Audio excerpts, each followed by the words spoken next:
Welcome to the Big Picture podcast. We're at the Children's Books Ireland 2016 conference, and I'm talking to E.R. Murray, the author of The Book of Learning and the Nine Lives trilogy. So, E.R., should I call you E.R.? You can call me Elizabeth. Elizabeth. Yeah, Elizabeth. I'm very excited about the Nine Lives trilogy because my daughter, who's 10 years old, is absolutely raving about it, and she's very excited to get the next installment. She's on the first book. Okay. How's the whole series going? Good. So the Book of Shadows was just published last week, so it's all very fresh and new. And I'm on the third draft of the third book, which is called, your daughter will want to know this, The Book of Revenge. And do you think things like conferences like this, do you think it's a really good way to encourage people to become authors themselves? Absolutely. Is that what you, as an attendee, were you thinking, I could write, I can use this little piece of advice? Yeah, I mean, it was also like to meet people who are kind of writing at the same level, and then you get in front of people like Sarah Webb, who, as you know, is just so generous to new authors, and it also helps you realise you're not quite as mad as you possibly might have thought you were when you're locked away in a room making things up all the time. You know, there's a nice kind of camaraderie, and I think Ireland's just got the most fantastic children's book people ever. That's great, and this is a great conference, isn't it? It is. This conference is just fantastic. I mean, the quality of speakers is incredible. To be able to get in front of an audience of all people who love children's books, you know, so right from people who are just starting to write, all the way up to, you know, librarians and people who are interested in books and looking for new ideas, you know, it's just fantastic. I recommend it to everybody. I think a big thing with that was the first book getting the Dublin UNESCO City Literature award, because that, you know, put me in front of a lot of kids in Dublin. And, you know, like there was a whole window display with Hodges figures and all these wonderful things, like my book on 100 Dublin buses. Oh, wow. Yeah, I mean, you couldn't even, you know, so that was amazing. I have like a writers group from Juliet, who does Inish magazine for CBI, who's part of the conference. I'm in a writing group with her, and we were just discussing this process, and I've gone from, you know, struggling to get a word count to now my average would be, well, basically I do between 10 to 15,000 words a week, every week for the last 2 years. That is amazing, isn't it? And that's, exactly. But that's second nature to me now as the deadlines come whooshing towards me. So it set me in good stead, you know, for being able to work. I don't know if I can sleep anymore. Hi, my name is Paul Gamble. What you already know at this stage. I'm going to read from my book today, because I've been told that I wasn't allowed to read from someone else's book. But where do these pirates come from? Well, obviously they escape from piratoriums, especially built prisons for pirates. Then while they're running away from the guards, their shoe falls off, and being in a hurry to evade recapture, they generally don't turn around to pick it up. The uneducated mind would ask why pirates are particularly prone to having their shoes fall off. Well, anyone with an ounce of sense could explain.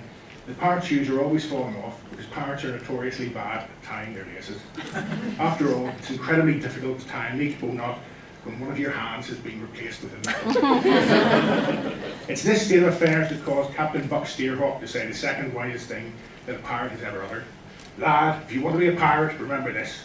Get yourself a pair of slip-on loafers. Coincidentally, Captain Buck Steerhawk is also responsible for the first wisest thing ever uttered by a pirate. It's vitally important you remember which hand you're using the toilet paper with. We're here to talk about collaboration and how we put Sidewalk Flowers together. Sidewalk Flowers, for those of you who haven't read it, is a wordless book. And it's funny, in all of my preparation, I forgot to bring a copy of it. But the story really came from observing my daughter on this walk home. You know, we were rushing up this very ugly street, and when we were about halfway home, I noticed she had this little bouquet of flowers. And she was just singing a song to herself. I mean, she really didn't care that I was in a rush. And so I thought, this would really be a pretty picture book. So I wrote down sort of the basic idea, and then I did something called a dummy. I can't draw very well, and but this is the little book I made, so that when I took it to a publisher, I could show them you know, going to a publisher was very hard to sell the idea, because they would say, well, yeah, you're a writer, but you're not using words and you can't draw, and this is a visual book. So it was rejected many times, and I really don't blame the people who rejected it. I think as a publisher, I probably would have too. But then Sheila Berry, who's at Groundwood Books, liked she had actually rejected it at the first press. But Sheila kept thinking about it, and then when she went to this other press, she said, I'd like to look at that again. And it's interesting, she rejected it again. Yeah, she rejected it again. And then we were talking another time, and she said she still had this little dummy. She said, this little dummy is sitting on my desk, and I'm starting to feel like I'll be sad if someone else does this and I don't do it. I don't think there was any risk of anyone else doing it, but she started to feel like there was a risk. Hello.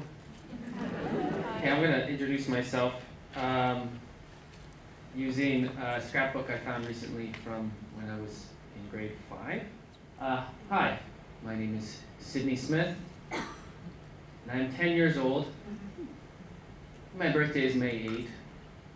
So, in the future, I would like to go to law school and be a lawyer. I'd like to go to Hawaii and live in a gigantic condo. That's still in the plan. But despite these aspirations, I kind of, I couldn't stray away from my path as an artist and illustrator. And I got this email from Sheila Berry, and I just started dancing right there, because Groundwood was always the publisher I wanted to work with in Canada. Anyway, so I started sketching. This is what the first the sketches started looking like. I tried cross-hatching. I kept on sketching. I started developing more of a look that I liked for the book. I wasn't sure how I was going to do it at first, but then I really loved the idea of black and white and then red being the only color at first. So the characters started developing. As I sketched, the characters started developing. In terms of collaboration for this project, John Arno and I were separate. We're not introduced to each other. So I had to work with the manuscript. This is what I was given. Colors now represents a feeling. At first it's just to symbolize where the girl is, then it's the flowers, then it's when she picks the flowers, the color comes out. I mean, I wouldn't have come up with that on my own. I would never have chosen to do black and white with a little bit of color. I wish I could take credit for it, but I can't at all. If the planets will align again for me, like they did for this story, but if they do, I'm going to make sure that I'm still primed and excited. My inspiration folder is full, and that I have the awareness to recognize the potential in the story.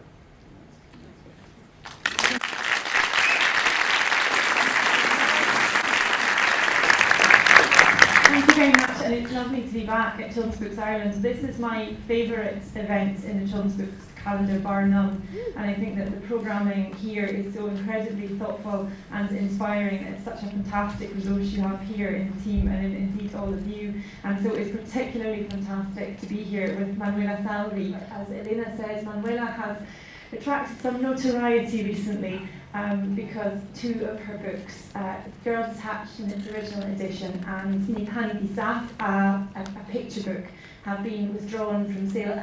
Banning is the word we've used, but we'll tease out the fact that there are very many kinds of banning, from the rather more subtle to the utterly overt. Some of those are easier to challenge than others. So what I'll ask Manuela to do in the first instance is just to tell you about Girls Attached. Hello everyone. Just to summarize the story without giving you the spoilers, I can say that the main topic of Girl Attached is underage prostitution and the grooming of girls for sex.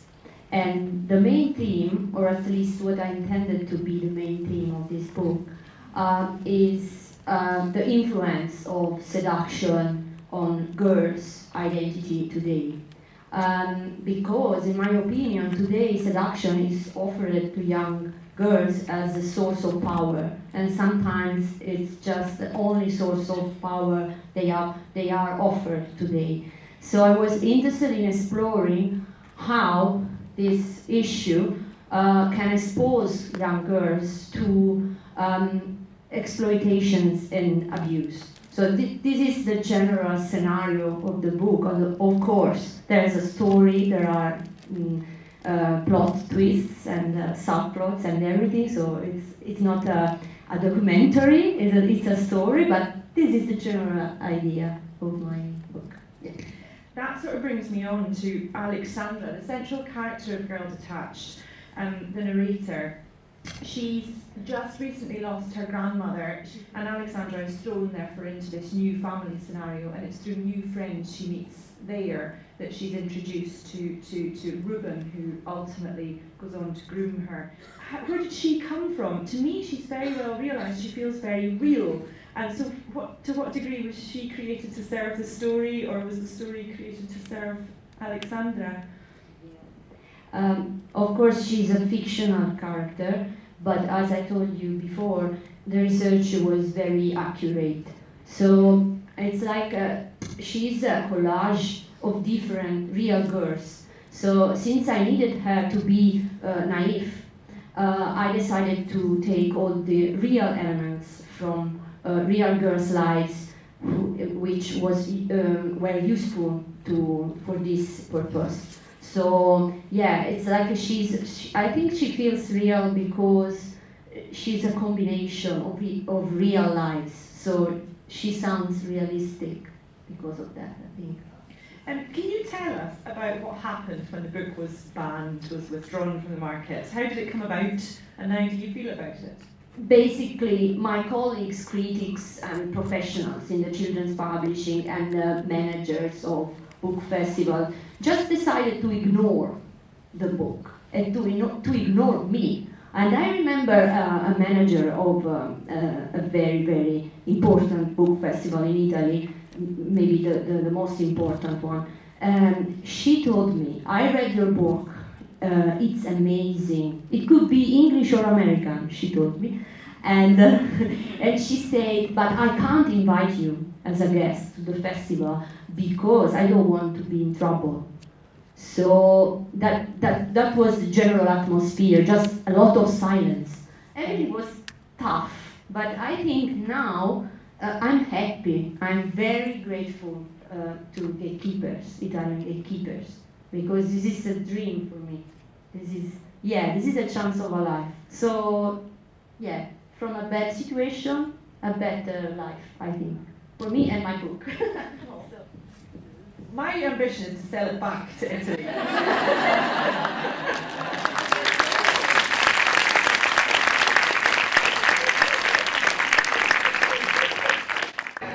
And so, Pip and Ella, can you tell me a little bit about collaborating on the Squishy McFluff books? How does that work? Very well. Yeah, well. Everything goes through our publisher, Faber. But I think over the course of 6 books, Ella and I have got to know each other quite well. I know how Ella will draw characters, and she probably understands how I write really well. So. Yeah. And every time I get a text from Pip, I immediately envision how the characters will appear and how they will interact with each other. And I think that's a similar way as you do when you write the text and you can imagine your character, my characters in your head. I almost see how Ella will draw before I've seen, before I've even finished, like as I'm writing. But you don't sit together and over a desk over the same drawings Never. and stuff? No, yeah. never. Well, anytime I've done books, it's always worked that way. I think if I was collaborating directly with someone, it would be a lot more difficult, actually. So the ideal way is to keep the two talents separate, I think. That's what publishers certainly seem to want. Yeah, you do, and it's important to talk to each other, but not you work separately, but then You can have a conversation about it during the course of the project, like we do via email, but not interfering too much with each other's work. Yeah. And how many more books will there be in the series? Well, we're actually, the 6th book is coming out at the beginning of October, on the 6th, I think. Yeah. And then after that, as far as I know, then there's going to be a short break on that series. There might be a surprise coming along the Squishy McFluff lines. Now you guys are just about to do your first conference appearance together. Yes. Have you been enjoying the Dublin Children's Books Ireland conference so far? Yes, very absolutely. much so. Yeah. What a lot of lovely people. Yes, definitely. Down there. Very good. Well, thank you very much for joining me on the Big Picture podcast. Thank you. Thank you. A dollop of this, a big squirt of that. How Ava loved having fun with her cat. But then Eek, the hairdresser, terribly busy trying his best to make Nam's hair less frizzy, reached for some dye but took their bowl instead, and he slopped the strange mixture all over Nam's head. It happened so fast, no time to confess. The colour they'd made, it was anyone's guess. McFluff's legs went weak, his tail drooped between. When Nam's towel was removed, her hair was bright green. I'll stop there.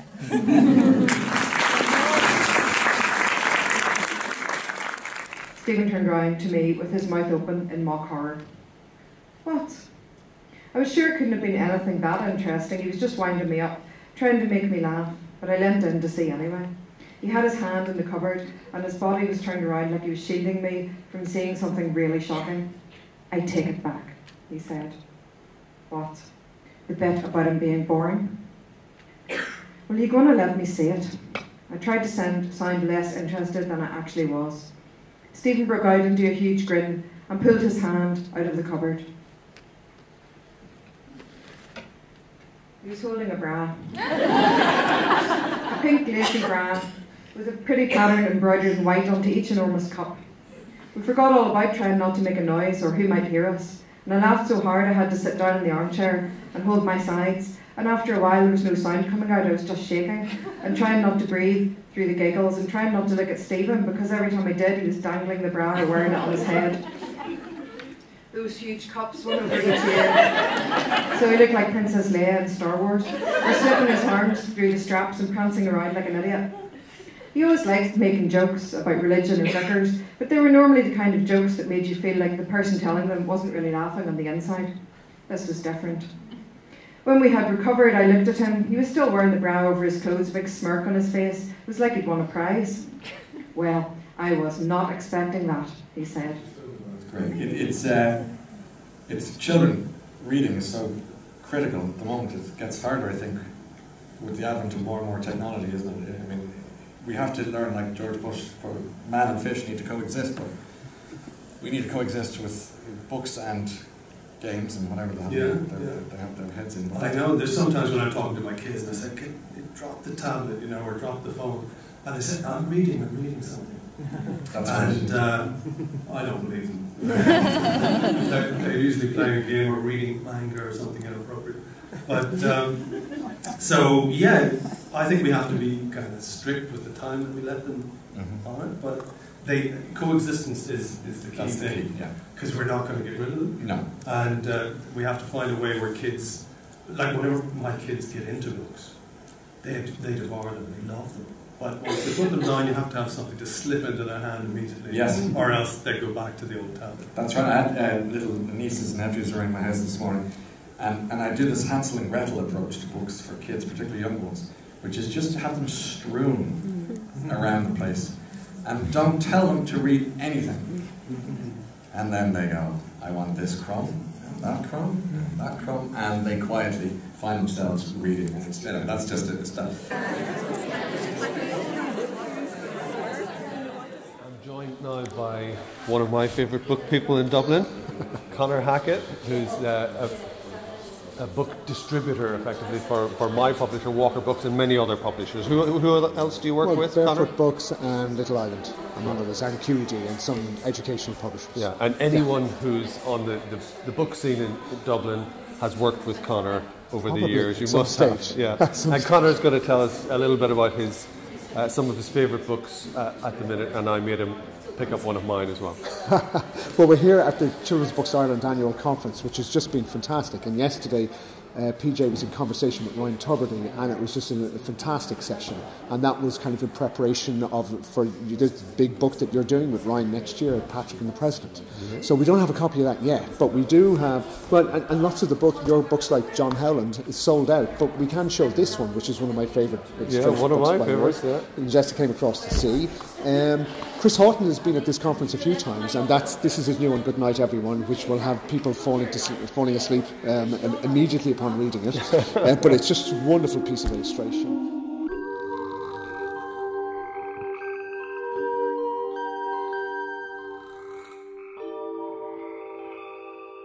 We're really excited about Oliver Jeffers and Sam Winston arriving this afternoon, and they're going to talk about a collaboration that they did. I think a lot of people are excited about those guys coming along. Yeah. And it's from a typographical and from an art perspective, it really is a remarkable piece of work. It's beautiful. And Marie Louise is now published by Walker Books, which is just great news. And this is a wordless picture book, and it's a format of picture book which is becoming more and more popular. And it's interesting with Marie Louise Fitzpatrick, who's an illustrator like me first and foremost, but she's also a writer.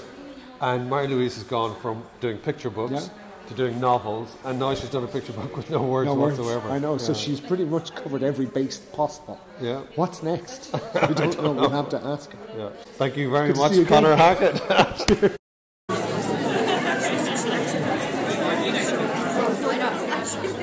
hope you enjoyed seeing some of what went on at the Children's Books Ireland conference recently. There was so much going on and so many great speakers that I've had to break this podcast into 2 parts. Come and join me soon for the second part, which includes Sam Winston and Oliver Jeffers talking about their collaboration, A Child of Books.